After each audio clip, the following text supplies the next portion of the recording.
আজ সকাল সকালই ঘুমটা ভেঙে গেছিলো, তাই তাড়াতাড়ি উঠে আর দেরি না করে বরের টিফিনটা রেডি করে দিলাম। ও ডিউটি চলে গেছিলো। এরপর আমি আমার ঘরের সমস্ত কাজ করে নিয়েছিলাম।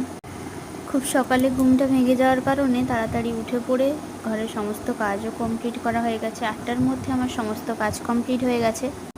আম আর কাঁঠাল এগুলো আমার বাপের বাড়ি থেকে দিয়েছে, কারণ শ্বশুর বাড়িতে এই সময় নাকি দিতে হয়, তো সেই জন্যই দিয়েছে। এরপরে আমি চান করতে চলে গেছিলাম আর ফুল তুলে এনে ঠাকুরকে প্রথমে আমি পুজো করে নিয়েছিলাম। আর প্রথমে যে ঠাকুরটাকে দেখলে ওটা হলো কার্তিক ঠাকুর। কার্তিক মাসে কিছুজন আমার বাড়িতে বসিয়ে দিয়ে গেছিলো, সেই ততদিন থেকেই পুজো করি আমি একে। পুজোর কাজ কমপ্লিট হয়ে যাওয়ার পরে আমি নিচে চলে এসে রান্নাবান্না সব কমপ্লিট করে নিয়েছিলাম।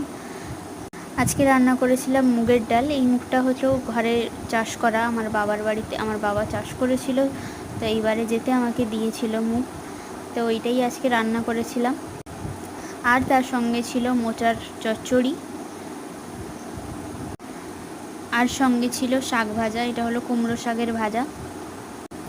আর এই যে ডিমগুলো দেখছো, এগুলো আমার বাবার বাড়ি থেকে দিয়েছে। এইবারে যেতে জামাই ষষ্ঠীতে গেছিলাম, তো আসার সময় আমাকে দিয়েছিল মা। তো এরপর রান্নাবান্না কমপ্লিট হয়ে যেতে সমস্ত কিছু আমি গুছিয়ে রান্নাঘর থেকে বেরিয়ে এসেছিলাম। প্রচুর গরমের কারণে রান্নাঘরে বেশিক্ষণ থাকা যায় না, তাই তাড়াতাড়ি সকাল সকালই রান্নাবান্না কমপ্লিট করে নিই।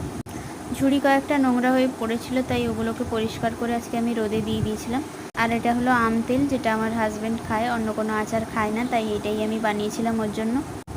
আর এর মধ্যেই দুপুরে একটা পার্সেল চলে এসেছিলো আমার, তো আমি একটা ওটস অর্ডার দিয়েছিলাম, তো ওইটাই এসছে। এটাই আমি খুলে দেখছিলাম ঠিকঠাক এসছে কিনা, কারণ এখন প্রচুর ফ্রড হয়। ফ্লিপকার্ট কেন মিশো কেন, মিশোতে তো বেশি, ফ্লিপকার্টে এতটাও না হলেও তাও হতে পারে। সেই জন্য আমি রেকর্ডিং করে রাখছিলাম জিনিসটা, যাতে পরবর্তীকালে আমাকে কোনো কিছু অসুবিধাতে না পড়তে হয়। কিন্তু দেখলাম ভালোই এসছে। এরপর আমার শ্বশুর খাবার খেতে চলে এসেছিলো, আর হাজব্যান্ডও চলে আসার পরে আমি ভাত টাত খেয়ে নিয়েছিলাম। একটু দইয়ের ছাঁচ বানিয়েছিলাম, ওইটাই খেয়েছিলাম দুজনে। তারপরে একটু বেরিয়েছিলাম বিকালে।